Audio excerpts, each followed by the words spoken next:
Hi Chasers! Hey guys, I'm Beatrice, I'm Philip. and together we are the World Chasers. Today we're here to talk about travel banking, and this conversation is also part of the travel planning videos. So as Philip said, we're going to talk about money. Yeah. And the first thing that we want to tell you is please don't exchange all your money before travel. That's unsafe, and people don't do that anymore. Yeah, it's a really bad idea. But now you're probably thinking, oh, that's fine, I'll just use the money changes at the airport. That's also a bad idea. Wrong, don't do that. The money exchangers in the airport know that you are desperate to exchange your money, so the rates are quite high. It's probably the worst rates you're going to find, so what you should be doing is shopping around in town looking for the best deals.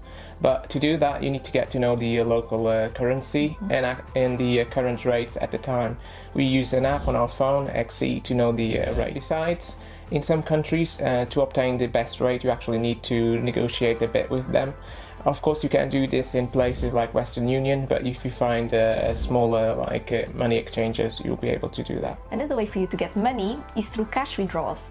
And for that you need an ATM machine. If you don't know, foreign ATMs charge a fee for each transaction, in addition to your own bank fees. The worst places you can withdraw money is those touristy ATMs that look very international with flags in them and everything, like Euronet, because they charge the worst rates. They're normally in the most touristy places as well. What you should be doing is looking around for the local bank that charges the lowest fees possible, and from then on just withdrawing money from that bank. But beware that your own bank can still charge their own fees. Are you still following us?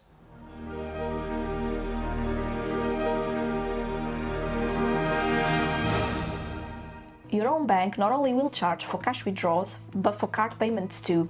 To avoid that, you should use travel credit cards. But if you really want to withdraw cash, you should be using prepaid cards. We are going to give you some examples now.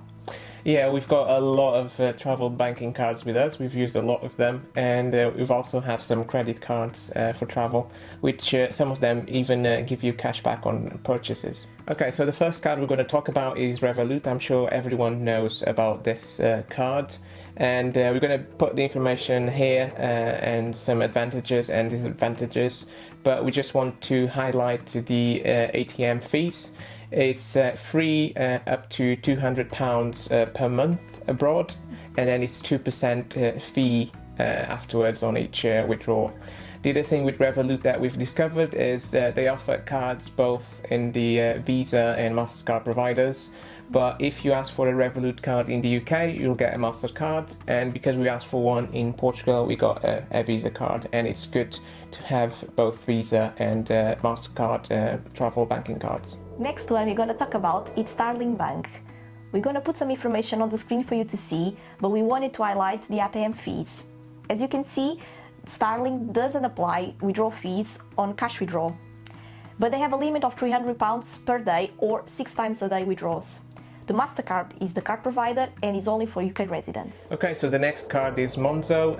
It's only for UK residents, and regarding ATM withdrawal fees, they're free in the UK without a limit, but then abroad they apply a limit of £200 per month and a 3% fee after that, so it's slightly higher than the 2% fee applied by Revolut.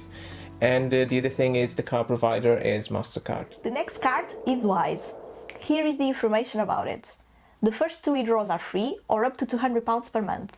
After that, they charge a 1.75% plus £0.5 fee on each transaction. It's available for EU residents, and Visa is the card provider. Okay, so the next card is Monese. We're not too sure how you pronounce this. Monese, something like that? Monese. Yeah. So the ATM fees are pretty much like a Revolut. It's £200 per month, and then they add a 2% fee after that. The card provider is MasterCard. The next card is Chase. Here is some more information about it. The good news is they don't charge fees anywhere, with a limit of £500 per day or £1,500 per month abroad. They offer as well 1% cashback in card payments on the first year, but is only for UK residents.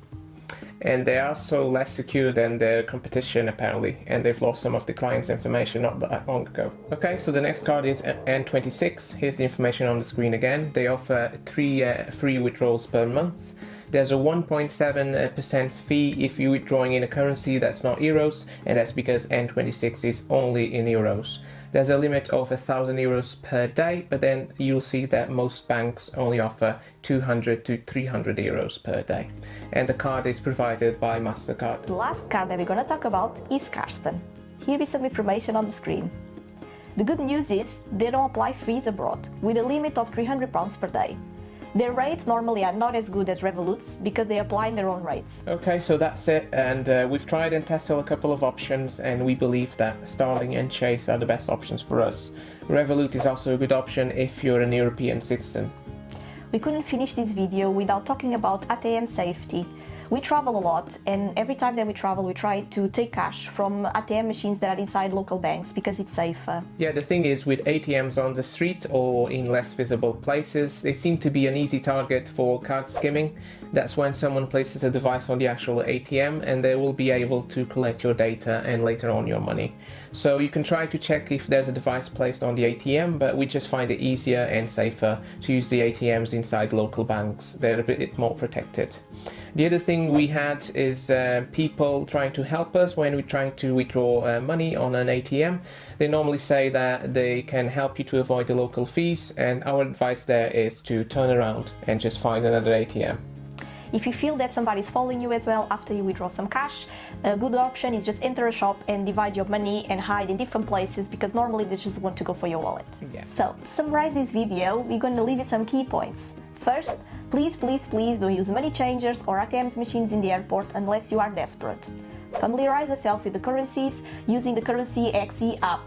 Don't have just one card, please have multiple cards. Don't be like us when we traveled to Indonesia. We only had one card that got blocked and needed to use our normal bank card. I think we had to use our Portuguese bank card, to be honest. So you need to know the limits on each card so you can take advantage of the fees and avoid the fees actually. You need to look out for the bank with the lowest fees and then take larger amounts of money. And the other thing is always prefer to use your card for card payments instead of withdrawing cash to avoid local fees again. I think that's all for today. Goodbye, Chasers! See ya!